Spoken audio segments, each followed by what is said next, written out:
জোর হাতে রিকোয়েস্ট করছি আমাদের মাননীয় প্রধান উপদেষ্টার কাছে এবং যত উপদেষ্টা আছেন তাদের কাছে। আসসালামু আলাইকুম বন্ধুরা, আশা করি আপনারা সকলেই ভালো আছেন। তো আজকে যে বিষয়টা নিয়ে আপনাদের মাঝে হাজির হয়েছে সেটি হচ্ছে, আপনারা সকলেই অনন্ত জলিল নায়ক বাংলাদেশের, তাকে প্রায় সকলেই চেনেন। তো তার অনেকগুলো ফ্যাক্টরি আছে, গার্মেন্টস আছে।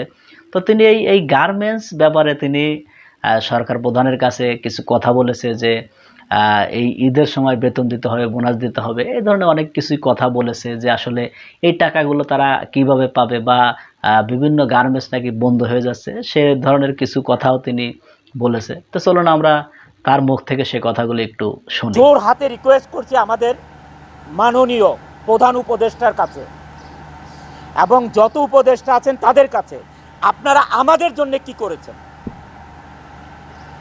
যারা 84% রেমিটেন্স আনে বাংলাদেশে, তাদের জন্য আপনারা কি করেছেন?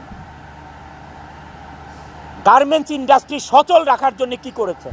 আমরা সবাই আশা করেছিলাম যে ঈদের সময় অ্যাটলিস্ট একটা বেতন ব্যাংকে লোন দেওয়া হবে।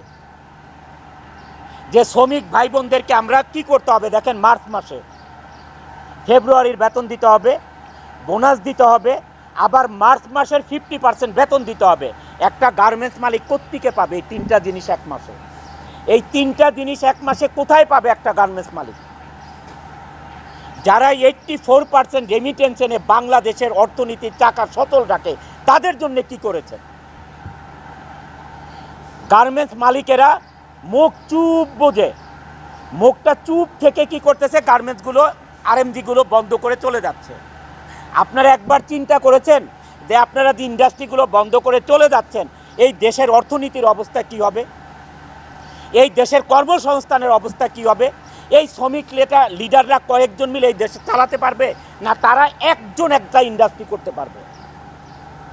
কিন্তু আপনারা কোনো পদক্ষেপ না নিয়ে কি করতেছেন, আপনারা গার্মেন্টসগুলো বন্ধ করে যার যার মতো হয়দার গ্রামে চলে যাচ্ছেন, অথবা আপনার গুলশান বনানীর বাসায় বসে থাকতেছেন, অথবা বিদেশের চলে যাচ্ছেন। What is this? এটা কিন্তু আমি অনন্ত জলিল এইটা না করে আজকে আমি প্রতিবাদ জানাচ্ছি যে না, বাংলাদেশে এই আরএমজি সেক্টর থাকতে হবে, না হলে এই দেশ চলার মতন কোনো ব্যবস্থা নাই, কোনো ধরনের ব্যবস্থা নাই।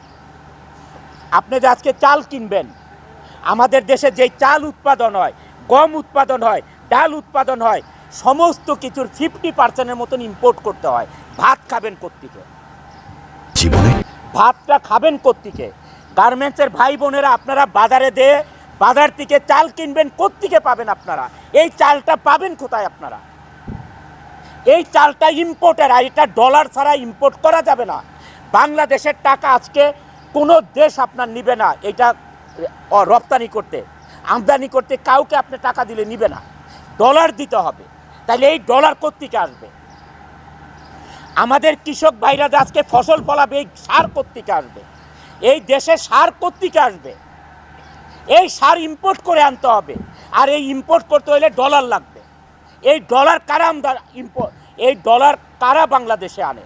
এটা আনে গার্মেন্টস মালিকরা আনে, আর হচ্ছে রেমিটেন্স যোদ্ধারা 14% আনে, আর 84% আনে গার্মেন্টস মালিকরা। কিছুদিন আগে আমি শ্রমিক লিডারদেরকে বক্তৃতা দিতে শুনলাম যে বন্ধ ইন্ডাস্ট্রিগুলি খুলে দিতে হবে।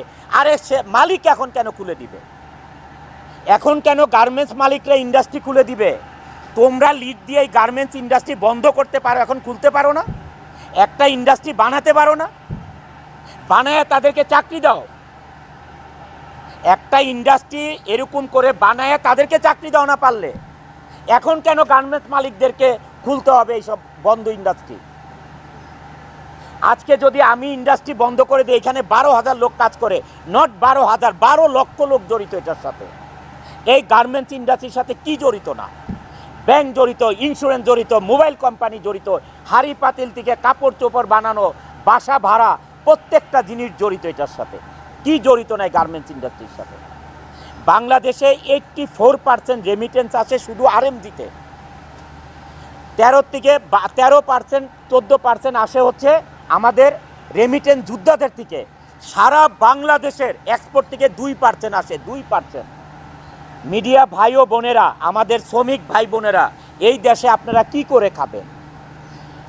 আমার শ্রমিক ভাই বোনেরা আপনারা কি করে খাবেন? মিডিয়া ভাই বোনেরা আপনারা এটা প্রচার করুন যে এই দেশ কি দিয়ে চলবে।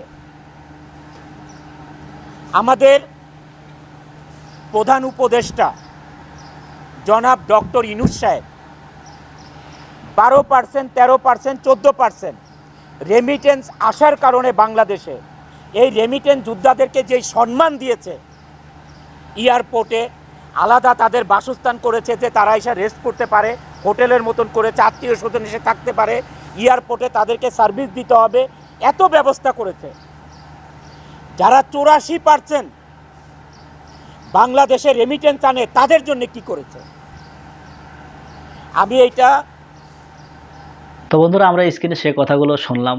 তিনি বলছেন যে সরকারের এই দিকে দৃষ্টি দেওয়া উচিত, বা বিভিন্ন ফ্যাক্টরি যে বন্ধ হয়ে যাচ্ছে এগুলো যেন বন্ধ না হয়, সে পদক্ষেপগুলো তাদের নেওয়া উচিত। কারণ হচ্ছে এখানে অনেক শ্রমিক কাজ করে, এই শ্রমিকগুলো যদি চাকরি হারায় দেশে বেকারত্ব বাড়বে, দেশের সমস্যা হবে, বা এই পোশাক যে বিদেশে রপ্তানি করে টাকা পয়সা আনে সেটাতেও সমস্যা হবে। এই ধরনের কিছু কথা বলেছে।